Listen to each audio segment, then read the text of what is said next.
అనకాపల్లి జిల్లా నర్సీపట్నం వైసీపీలో వర్గ విభేదాలు బగ్గుమన్నాయి. నాతవరం మండల పరిధిలోని గంగవరంలో వైసీపీ నేతలు 2 కోట్లు విలువ చేసే భూమిని కబ్జా చేశారు. భూమిలో వాటా కోసం 2 వర్గాలుగా విడిపోయిన వైసీపీ నేతలు పరస్పరం దాడికి దిగారు.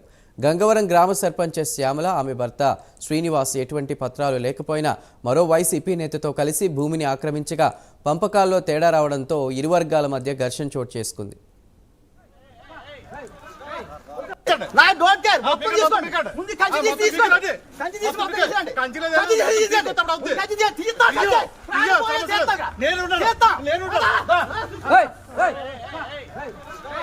నూట సరైన నెంబర్లో ఇది ప్రభుత్వం ఎవరికి మేము కట్టబెట్టలేదని మాకు క్లియర్గా పేపర్ ద్వారా ఇచ్చారు. ఒకసారి చేసి అందుకు చూడండి. ఈ ఆస్తిని ప్రభుత్వానికి ఉపయోగించండి. లేదు అంటే పక్క ఇల్లు లేని వాళ్ళు, సెంటు మొక్క లేని వాళ్ళు ఎంక్వైరీ చేసి మా జగనానికి మంచి పేరు వచ్చేలాగా, మా శాసనసభ మంచి పేరు వచ్చేలాగా ప్రతి ఒక్కరికి కూడా హౌస్ సైట్లు ఇవ్వండి. ఇప్పుడు ఈ కబ్జా చేసిన వాళ్ళకి కనీసం సెంటు మొక్క లేదంటే ఇచ్చేయండి. వాళ్ళకి ఆస్తున్నా లేదు ఎంక్వైరీ చేయండి.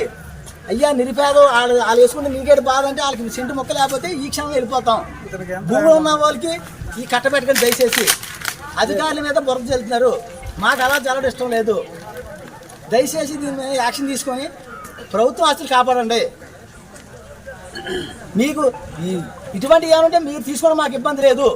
కానీ ఇక్కడ మేము ఆర్బీకి కూడా ఇచ్చాం. ఆర్బీకి కూడా సార్ వద్దనుకుంటే ఈ మా పంచాయతీ ద్వారా ఇంకో దానికి మేము ఏర్పాటు చేసుకుంటాం. కానీ ప్రభుత్వానికే ఉపయోగపడాలి ఈ స్థలాలు.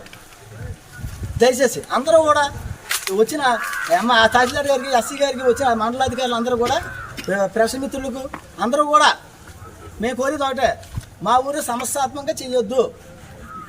రూల్స్ ప్రకారం ఇది ప్రభుత్వమో కాదో నిర్ణయించి రాత్రి రోజుగా అడ్డగోలుగా ఈ కంచెలు వేస్తున్నారు. సుమారు 300 మంది రైతుకి సుమారు 400-500 ఎకరాల భూములు ఉన్నాయి. దానికి దారి మార్గాలు లేవు.